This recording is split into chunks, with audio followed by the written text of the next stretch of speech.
Hello friends, আসসালামু আলাইকুম। সবাই কেমন আছেন? আশা করছি আল্লাহর রহমতে আমার প্রিয় আপু ভাইয়া আপনারা সবাই ভীষণ ভালো আছেন। আলহামদুলিল্লাহ আমিও ভালো আছি। তো আমার আজকের রেসিপি হচ্ছে দুধ সেমাই রেসিপি। এখানে আমি আজকে কতটুকু দুধে কতটা সেমাই দেওয়া লাগবে সেই টিপসটা আপনাদের মাঝে শেয়ার করব। এক্ষেত্রে হয় কি, যখন সেমাই বা দুধ দু একটা বেশি বা কম হয়ে যায় সেক্ষেত্রে খেতে ভালো লাগে না। তো আপনাদেরকে আজকে বলে দিব যে আমি কতটুকু দুধে কতটুকু সেমাই দিতে পারবেন আপনারা, আর আমি এইভাবেই রান্না করে থাকি। তো এখন আমি 1 কাপ সেমাই নিয়ে নিয়েছি। সেমাইটাকে আগে থেকে ভেঙে নিয়েছি। তো এখন সেমাইটাকে ভেঙে নিয়েছি, দেখতে পাচ্ছেন। এটাকে আমি ভেজে নেব। তো সেমাইটা ভেজে নেওয়ার আগে আমি কিছু ড্রাই ফ্রুটস ভেজে নিচ্ছি। ড্রাই ফ্রুটসের ভিতরে রয়েছে এখানে কাঠবাদাম, পেস্তা বাদাম, তারপর হচ্ছে কাজু বাদাম, কিশমিশ। এগুলোকে ভেজে নিতে হবে। তো এর জন্য আমি প্যানে কিছুটা তেল দিয়ে দিচ্ছি। তো এখন সবার কাছে প্রশ্ন থাকতে পারে যে আমি এখানে ঘি না দিয়ে তেল দিচ্ছি কেন, তাই না? তো ঘি দিলে হয় কি, সেমাইটা যখন ফ্রিজে রেখে ঠান্ডা করে খাবো সেক্ষেত্রে ঘিটা জমে যায়, তখন না দেখতেও ভালো লাগে না আর খেতেও ভালো লাগে না। এর জন্য আমি এখানে তেল ব্যবহার করেছি। তো বাদামগুলো ভাজার সময় চুলার আঁচটাকে অবশ্যই কমে রাখতে হবে, তা না হলে কিন্তু বাদামগুলো পুড়ে যেতে পারে। সেক্ষেত্রে কিন্তু সেমাইটা খেতে ভালো লাগবে না, সেটা আপনারা বুঝে ভেজে নেবেন। তো আমি সবগুলো বাদাম চুলার আঁচটা কমিয়ে ভেজে নিচ্ছি। বাদামগুলো যখন ভাজা হয়ে যাবে, এরকম একটা কালার চলে আসবে, সেক্ষেত্রে এগুলোকে উঠিয়ে তারপর কিশমিশটা ভেজে নিচ্ছি। এখানে 1 মুঠের মতো কিশমিশ রয়েছে, আপনারা চাইলে বাড়িয়ে কমিয়ে দিতে পারেন।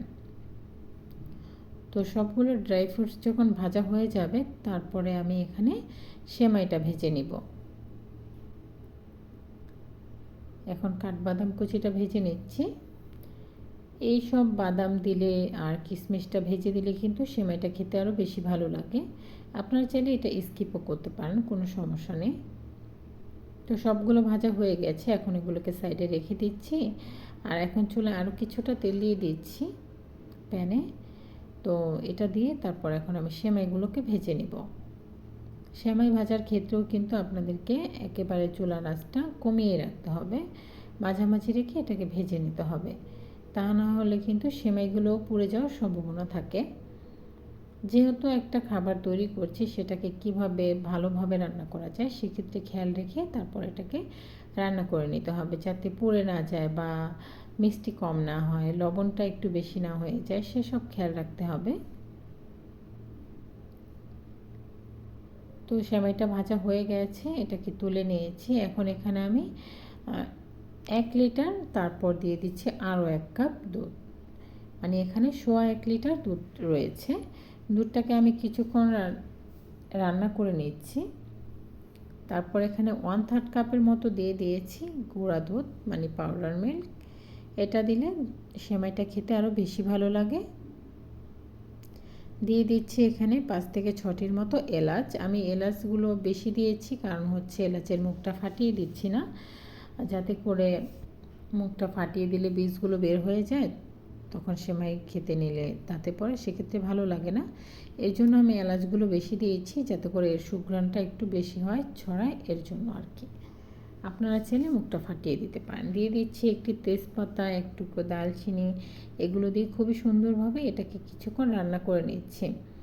আর যখন এই যে মশলার ফ্লেভারটা ছড়িয়ে যাবে দুধের সাথে, সেক্ষেত্রে আমি সবগুলো মশলাই তুলে নেব। এগুলো এখন আর প্রয়োজন নেই, কারণ যেটা মানে স্মেলটা সরানো সেটা ছড়িয়ে গেছে। এখন এখানে দিয়ে দিচ্ছি চিনি। এখানে 1 কাপ থেকে কিছুটা কম রয়েছে চিনি।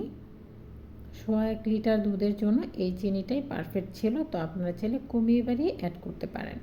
আমি এখন দিয়ে দিচ্ছি স্বাদের ব্যালেন্সটা ঠিক রাখার জন্য 1 চিমটি লবণ। আপনারা যারা লবণ খেতে পছন্দ করেন না মিষ্টি খাবার, তারা স্কিপ করতে পারেন।